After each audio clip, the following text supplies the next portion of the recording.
नमस्कार दोस्तों, मैं दीपक कुमार आप सभी का आपके अपने YouTube channel excellent career academy में स्वागत करता हूं। दोस्तों, आज इस वीडियो में हम लोग एसएससी जीडी एग्ज़ाम के लिए जीके और जीएस का क्वेश्चन को डिस्कस करने वाले हैं।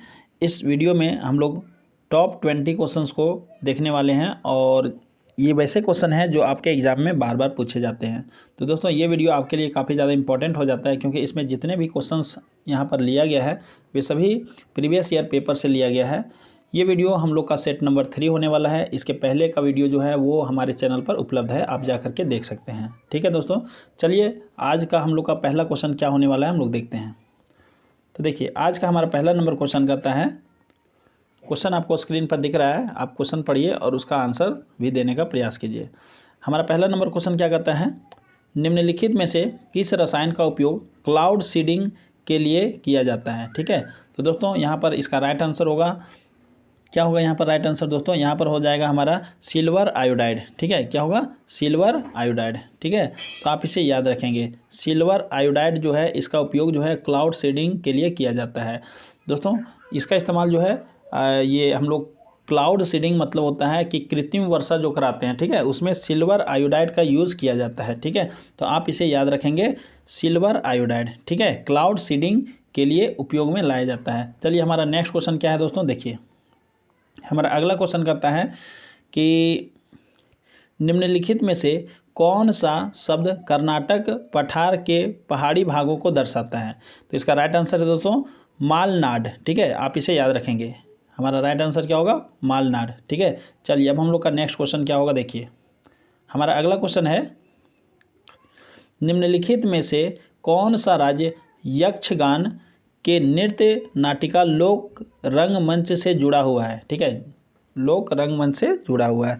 तो चलिए यहाँ पर क्या हो जाएगा दोस्तों, हमारा राइट आंसर क्या होगा, हमारा राइट आंसर है ऑप्शन नंबर ए। ठीक है, कर्नाटका। ठीक है, कर्नाटक आप याद रखेंगे, कर्नाटक। चलिए, इसमें कोई दिक्कत नहीं है। चलिए, हमारा अगला क्वेश्चन क्या कहता है, देखिए हमारा नेक्स्ट क्वेश्चन क्या कहता है, बैंकों के अलावा ग्रामीण क्षेत्रों में सस्ते ऋण के अन्य औपचारिक प्रमुख स्रोत क्या हैं, यानी जहाँ से आप सस्ते ऋण ले सकते हैं वो उसका औपचारिक प्रमुख स्रोत क्या है दोस्तों, गांव वगैरह में जो होता है। इसका सही आंसर होगा सहकारी समितियां। ठीक है, इसका राइट आंसर होगा सहकारी समितियां, यहाँ से आपको सस्ते लोन मिल जाएंगे। ठीक है, सस्ते ऋण मिल जाएंगे। ठीक है, चलिए हम लोग यहाँ पर अब देख लें, अब हमारा अगला क्वेश्चन क्या कहता है, देखिए दोस्तों हमारा अगला क्वेश्चन है, मानव शरीर में बाल, नाखून और त्वचा के ऊपरी परत बनाने वाला प्रमुख पदार्थ कौन सा है। तो इसका राइट आंसर क्या होगा दोस्तों, इसका राइट आंसर क्या है, केराटिन। इसका राइट आंसर क्या है, केराटिन। आप इसे याद रखेंगे। ठीक है, वेरी इंपॉर्टेंट क्वेश्चन, बार बार पूछा जाता है। चलिए, अब हमारा अगला क्वेश्चन क्या है दोस्तों, देखिए हमारा अगला क्वेश्चन कहता है, निम्नलिखित में से कौन सा राजवंश दिल्ली सल्तनत का हिस्सा नहीं था। ठीक है, कौन सा जो राजवंश है वो दिल्ली सल्तनत का हिस्सा नहीं था। ठीक है, तो इसका राइट आंसर होगा सूर्य राजवंश। ठीक है, सूर्य राजवंश, आप इसे याद रखेंगे। दोस्तों, यहाँ पर हम लोग देखेंगे सूर्य राजवंश यानी सूर्य जो वंश है इसकी स्थापना किसने की, तो आपको याद रखना है शेर शाह सूरी ने। ठीक है, चलिए अब हम लोग देखते हैं यहाँ पर जो भी दिया हुआ है, अब इसका भी हम लोग संस्थापक देख लेते हैं। ठीक है, लोधी वंश का संस्थापक जो है दोस्तों, लोधी वंश का संस्थापक ये बहलोल लोधी। ठीक है, बहलोल लोधी आप याद रखेंगे, लोधी वंश का संस्थापक। ठीक है, चलिए खिलजी वंश का कौन है, जलालुद्दीन खिलजी, आप याद रखेंगे, खिलजी वंश का संस्थापक जलालुद्दीन खिलजी। और दास राजवंश जिसको हम लोग गुलाम वंश भी बोलते हैं दोस्तों, ठीक है, इसके संस्थापक जो है वो कुतुबुद्दीन ऐबक है। ठीक है, कुतुबुद्दीन ऐबक को गुलाम वंश का संस्थापक कहा जाता है। ठीक है, चलिए इतना आप याद रखेंगे। चलिए अब हम लोग नेक्स्ट क्वेश्चन की ओर चलते हैं। आप याद रखेंगे कि यहाँ पर जो है वो क्वेश्चन नंबर 6 का जो आंसर होगा वो सी होगा। ठीक है, आप याद रखेंगे। चलिए अब हमारा अगला क्वेश्चन क्या है, देखिए हमारा अगला नंबर क्वेश्चन है क्वेश्चन नंबर 7, बाबर ने इब्राहिम लोदी को हराया और किस वर्ष में दिल्ली और आगरा पर अधिकार प्राप्त कर लिया। दोस्तों, बाबर और इब्राहिम लोदी के बीच में जो लड़ाई हुई थी, ठीक है, उसमें इब्राहिम लोदी को बाबर ने हराया और दिल्ली और आगरा पर अधिकार प्राप्त कर लिया। ठीक है, इसका राइट आंसर क्या होगा दोस्तों, 1526 ईस्वी। कब, 1526 ईस्वी। दोस्तों, यहाँ पर हम लोग याद रखेंगे कि 1526 ईस्वी में ये जो लड़ाई हुई थी, ठीक है, इस लड़ाई का नाम है पानीपत की पहली लड़ाई, ठीक है। इसे इतिहास में पानीपत का प्रथम युद्ध के नाम से भी जाना जाता है, ठीक है। कब हुआ था ये? 1526 ईस्वी में। किसके बीच हुआ था? बाबर और इब्राहिम लोदी के बीच में। और आप याद रखेंगे इसमें बाबर की जीत हुई और इब्राहिम लोदी की हार हुई। और यही पानीपत की प्रथम लड़ाई के बाद ही भारत में मुगल साम्राज्य की नींव पड़ी। तो आप इसे याद रखेंगे, ठीक है दोस्तों। अब यहाँ पर मैं आपसे कुछ क्वेश्चन पूछना चाहता हूँ कि पानीपत की 3 लड़ाई हुई, ठीक है। प्रथम युद्ध तो आप देख लिए, ठीक है। द्वितीय और तृतीय, ये पानीपत का द्वितीय और तृतीय युद्ध जो है वो किस वर्ष में लड़ा गया, आप हमें कमेंट बॉक्स में बताइए, ठीक है। चलिए अब हम लोग नेक्स्ट क्वेश्चन में चलते हैं। हमारा अगला क्वेश्चन क्या कहता है? हमारा नेक्स्ट क्वेश्चन कहता है दोस्तों, भारतीय सशस्त्र बल वयोवृद्ध दिवस प्रतिवर्ष कब मनाया जाता है? तो इसका राइट आंसर होगा दोस्तों 14 जनवरी। आप इसे याद रखेंगे, 14 जनवरी, ठीक है। चलिए हमारा अगला क्वेश्चन क्या है दोस्तों? देखिए हमारा अगला क्वेश्चन है यहाँ पर, अंतिम मुगल सम्राट बहादुर शाह जफर को किस वर्ष अंग्रेजों ने रंगून जेल में कैद कर लिया था? ठीक है, तो इसका राइट आंसर क्या होगा दोस्तों? यहाँ पर 1858, ठीक है। 1858 को ये जो है वो बहादुर शाह जफर को कैद कर लिया गया और रंगून जेल में भेज दिया गया, ठीक है। आप इसे याद रखेंगे, कब? 1858 ईस्वी में, ठीक है। चलिए अब हम लोग देखते हैं नेक्स्ट। हमारा अगला क्वेश्चन है क्वेश्चन नंबर 10। देखिए यहाँ पर क्या कहता है, बृहद ज्वार के संबंध में निम्नलिखित में से कौन सा कथन सत्य नहीं है? ठीक है, कौन सा कथन जो है वो सत्य नहीं है, ठीक है। तो दोस्तों यहाँ पर राइट आंसर जो होगा, ये ज्वार सबसे निम्न है, ये जो है ये कथन जो है वो सत्य नहीं है, ठीक है। तो हम लोग को कौन सत्य नहीं है ये हम लोग को चुनना है। तो इसका राइट आंसर क्या होगा इस क्वेश्चन के लिए? यहाँ पर ऑप्शन नंबर बी, ठीक है, ये हमारा राइट आंसर होगा यहाँ पर, ठीक है। चलिए अब हम लोग नेक्स्ट क्वेश्चन की ओर चलते हैं, ठीक है। चलिए अब हमारा अगला क्वेश्चन क्या होता है, देखिए दोस्तों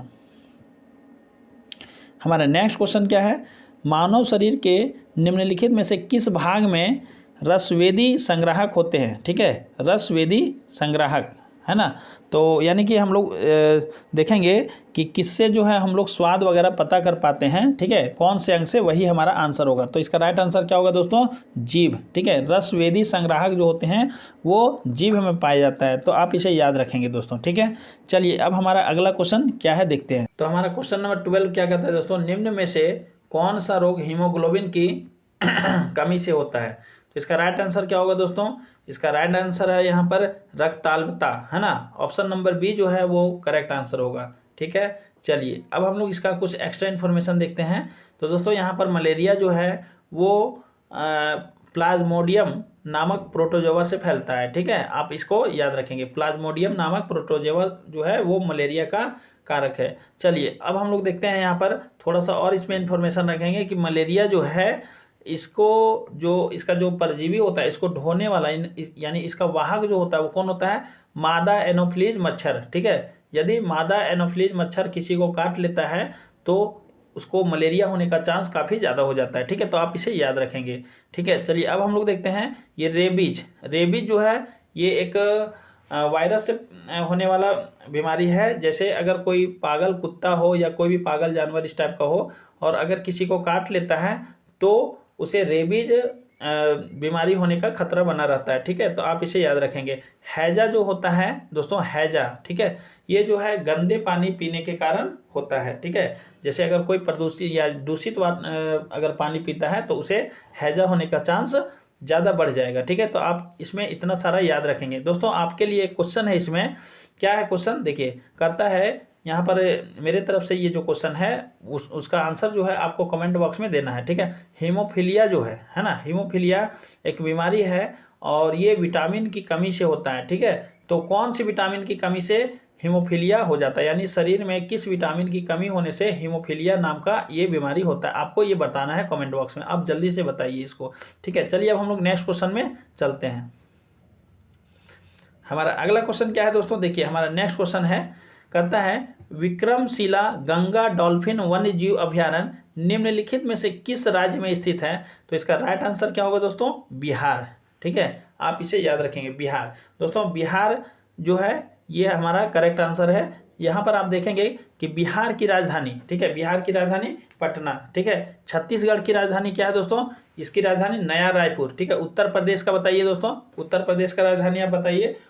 तो उत्तर प्रदेश की राजधानी क्या होगी दोस्तों, उत्तर प्रदेश का हमारा लखनऊ, ठीक है। और गोवा का पणजी, आपको इतना याद रखना है। चलिए अब हम लोग नेक्स्ट क्वेश्चन में चलते हैं दोस्तों। यहाँ पर देखिए, अब हम लोग का यहाँ पर क्वेश्चन है कि भारत के कुछ हिस्सों में किसान अपने यहाँ पर खाली स्थान की पूजा करके पोला त्योहार मनाते हैं, ठीक है। पोला त्योहार जो है दोस्तों, इसमें किसकी पूजा होती है, यहाँ पर ये क्वेश्चन पूछा जा रहा है। तो यहाँ पर राइट आंसर क्या होगा दोस्तों, बैलों की पूजा होती है। किसान जो होते हैं वो पोला त्योहार में बैलों की पूजा करते हैं। तो इसका राइट आंसर क्या होगा, ऑप्शन नंबर डी, आपको ये याद रखना है। और ये त्यौहार जो है मुख्यतः जो है वो महाराष्ट्र और छत्तीसगढ़ राज्यों में अधिकांश मनाया जाता है, ठीक है। चलिए अब हम लोग नेक्स्ट क्वेश्चन में चलते हैं। हमारा अगला क्वेश्चन क्या है दोस्तों, देखिए हमारा नेक्स्ट क्वेश्चन क्या है, निम्नलिखित में से कौन सा कथन गलत है, ठीक है। निम्नलिखित में से कौन सा जो कथन है वो गलत है।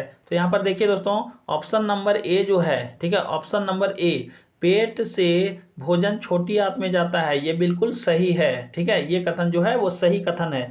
चलिए नेक्स्ट, छोटी आंत में कार्बोहाइड्रेट, प्रोटीन और वसा का पूर्ण पाचन होता है, ये कथन भी बिल्कुल सही है ना। अब हमारा नेक्स्ट क्वेश्चन, यहाँ पर नेक्स्ट कथन क्या है, लार में लार युक्त लाइपेज नामक एक एंजाइम होता है, ठीक है। और जो स्टार्च को साधारण शर्करा में विघटित कर देता है। तो दोस्तों यहाँ पर हम देखेंगे कि लार में दो तरह के एंजाइम होते हैं, एक एमाइलेज होता है और एक लाइपेज होता है, ठीक है। आपको ये याद रखना है, लार में दो तरह का एंजाइम होता है, एक एमाइलेज और एक लाइपेज, ठीक है। तो एमाइलेज जो है वो स्टार्च को साधारण शर्करा में विघटित करता है, और ये जो लाइपेज है, ठीक है, लाइपेज, यहाँ पर जो लाइपेज है वो वसा को विघटित करने का काम करता है, ठीक है। तो आपको यहाँ पर देखना है कि यहाँ पर कौन सा जो है वो गलत है। तो यहाँ पर ये बोल दिया है कि लाइपेज जो है वो स्टार्च को साधारण शर्करा में विघटित करता है, तो ये गलत होगा। यहाँ पर अमाइलेज होना चाहिए, ठीक है, क्या होना चाहिए, अमाइलेज। तो चलिए इसका गलत कथन कौन है, ऑप्शन नंबर सी, ठीक है। तो ऑप्शन नंबर सी जो है यहाँ पर इसका राइट आंसर हो जाएगा, यानी इस ऑप्शन के अनुसार जो है वो राइट आंसर हमारा सी है, जो कि कथन गलत है। और यहाँ पर ऑप्शन नंबर डी भी आप देख लीजिए, ऑप्शन नंबर डी क्या कहता है, ग्रास नलिका के माध्यम से भोजन पेट में प्रवेश करता है, ये बिल्कुल सही है, ठीक है। दोस्तों आप यहाँ पर ये जो वर्ड लिखा हुआ है इसको आप इग्नोर कर दीजिए, ठीक है। चलिए यहाँ पर हम लोग देखेंगे, ग्रास नलिका के माध्यम से भोजन जो है वो पेट में प्रवेश करता है, ये भी सही कथन है। तो इस क्वेश्चन के लिए जो हमारा गलत कथन होगा वो ऑप्शन नंबर सी होगा, आपको ये याद रखना है।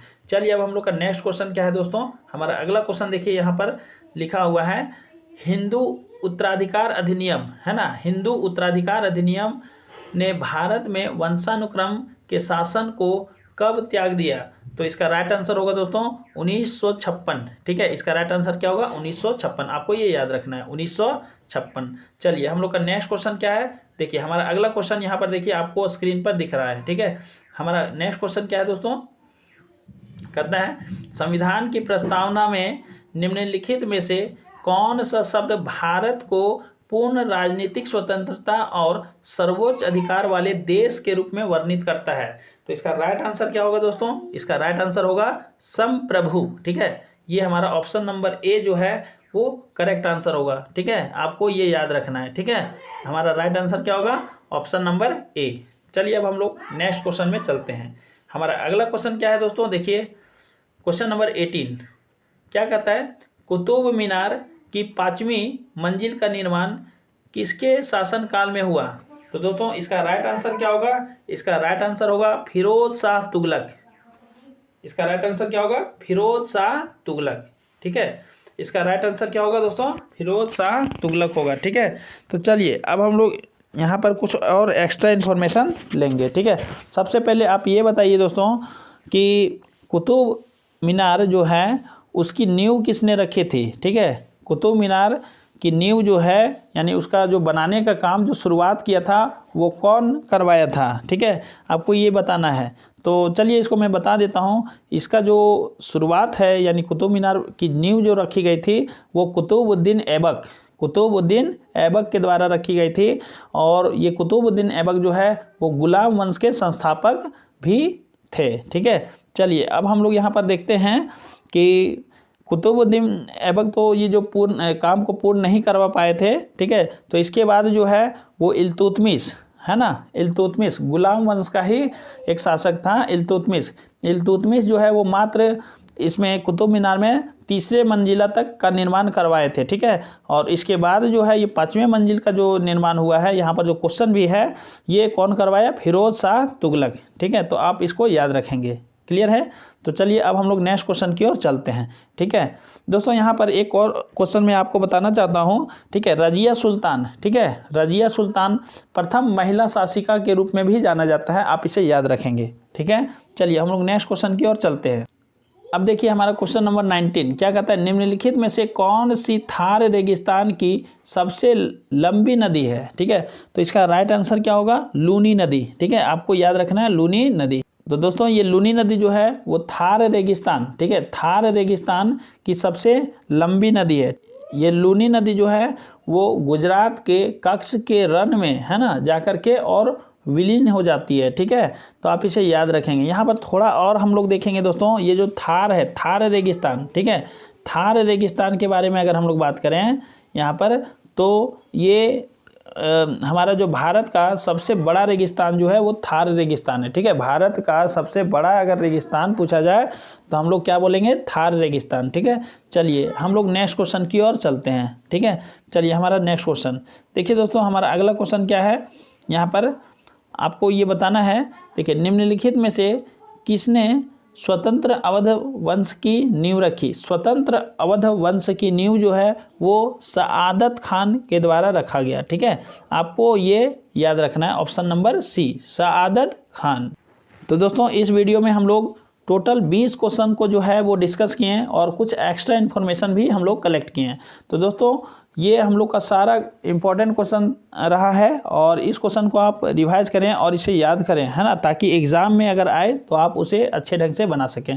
तो दोस्तों ये वीडियो अगर आपको अच्छा लगा हो तो आप इस वीडियो को लाइक कीजिए और हमारे चैनल को ज़रूर सब्सक्राइब कर लें। अगर आप सब्सक्राइब अभी तक नहीं किए हैं तो आप ज़रूर सब्सक्राइब कर लें, क्योंकि यहाँ पर जो है आपको कॉम्पिटिटिव एग्ज़ाम से रिलेटेड काफ़ी सारा कंटेंट्स मिलते रहेंगे। तो आज के लिए इतना ही। अब हम लोग मिलते हैं नेक्स्ट वीडियो में। वीडियो देखने के लिए धन्यवाद।